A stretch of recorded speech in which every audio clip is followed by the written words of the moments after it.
예.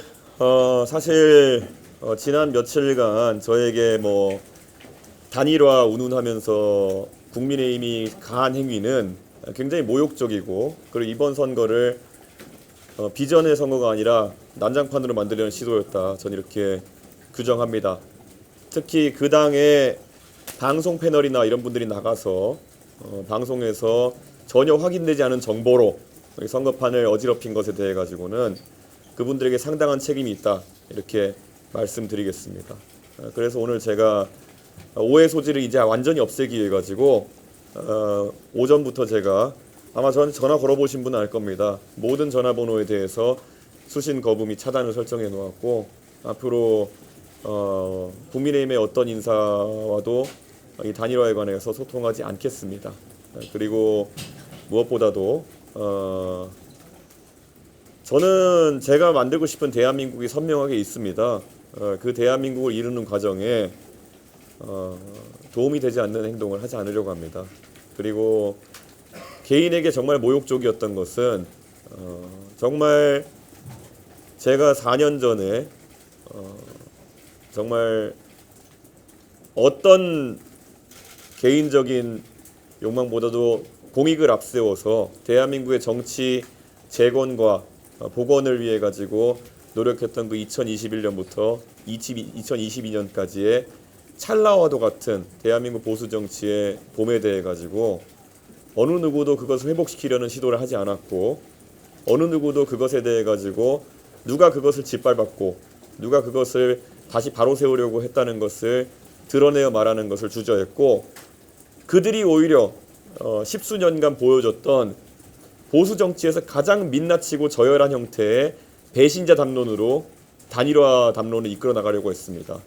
저는 그거 하나만으로도 제가 단일화에 응하지 않을 이유는 명확하다고 봅니다. 이준석을 배신자로 만들겠다는 그 시도, 어떤 국민이 공감할 수 있겠습니까? 그런데 저는 정말 핸드폰에서 문자 메시지함을 올릴 때마다 무한한 모욕감을 느낍니다.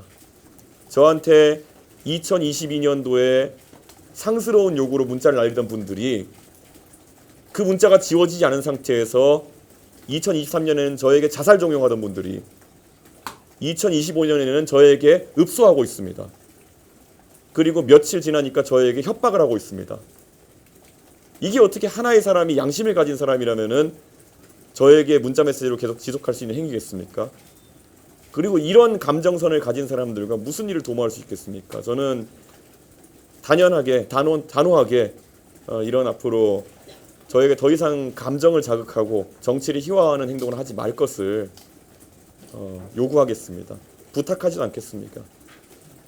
그렇기 때문에 이제 개혁신당은 정말 정치를 바로 세우겠다는 일념으로 앞으로 나아가는 것 외에 다른 관심사가 없음을 오늘 이 자리를 통해서 밝히고자 기자회견을 하게 됐습니다. 네, 오늘 오전에도 이미 단일 안 하신다고 말씀을 하셨는데 이렇게 긴급 기자회견을 자처하신 뭐 계기나 필요성, 느낀 계기가 좀 있을까요? 아니, 국민의힘의 일부 인사들이, 특히 저는 방송 패널도 조심해야 된다 생각하는 것이, 계속 나가가지고 말은 저렇게 하지만 무슨 아닐 것이다 이런 식으로 자극을 하고 있지 않습니까? 저는 그들이 입을 놀리는 것이 결코 그들이 원하는 방향으로 가지 않을 것이라는 걸 명확히 할 필요가 있다, 저는 그렇게 판단합니다.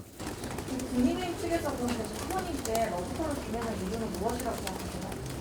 전략의 한계라고 보입니다. 그러니까 예전에 2020년 총선에서도 황교안 대표 체제하에서 저는 누차 이미 그 시기착오적 발상이라고 하지만은 뭉치면 이긴다 같은 거 하다가 180석 당하고 그러지 않았습니까? 저는 국민의힘의 선거 전략은 한 번도 업그레이드된 적이 없다. 짧은 찰나와도 같은 김종인 이준석 체제 하에서 빼놓고는. 예. MBN 김현인데요. 아까 뭐 감정적인 문제 때문에 굉장히 모욕적이었다, 단일화 제의가, 이렇게 이야기를 하셨는데, 만약에 대선에서 보수 진영이 패배를 하게 된다면 책임론에서도 좀 자유로울 수 없을 것 같거든요. 아닙니다. 자유롭습니다. 저는 거기에 동의하지 않습니다. 저는 저한테 배신자 담론을 씌우는 것 자체가 얼마나 비논리적인지 한번, 뭐 만약에 그런 대선이 이재명 후보가 승리하고 그런 일이 발생한다면은 한번 해보라고 하십시오. 또 그렇게 배신자 담론 또 해가지고 그걸로 한 몇 년 또 유승민 괴롭히던 것처럼 몇 년 해보라고 하십시오. 그게 어떻게 진영이나 아니면 전체에 도움이 되는지는 굳이 그걸 찍어 먹어 보겠다면은 해보라고 하십시오. 다른 질문 더 있으신가요? 예, 후보님 여기 있습니다. 사실 단일화 당력이라는 게 참정부의 표를 빼앗는 전략이잖아요. 여기 좀 효과적으로 대응하시는 방법 같은 게 있을까요? 저는 완강한 거부를 일사를 밝혔고요. 저는 뭐 딱 봐도 이제 견적 나오지 않습니까? 제가 이렇게 단일화에 대한 완강한 거부를 했을 때 아마 국민의힘 내에서 두 가지 반응이 있을 겁니다. 첫째로는 그럼에도 불구하고 계속 스토킹한다. 두 번째는 아니라고 생각하면 이준석을 까기 시작한다. 전자 후자 모두 진정성이 없는 행동이라는 것이 입증될 것이기 때문에 어떤 길을 택할지 모르겠지만 현명한 선택하길 바랍니다. 예.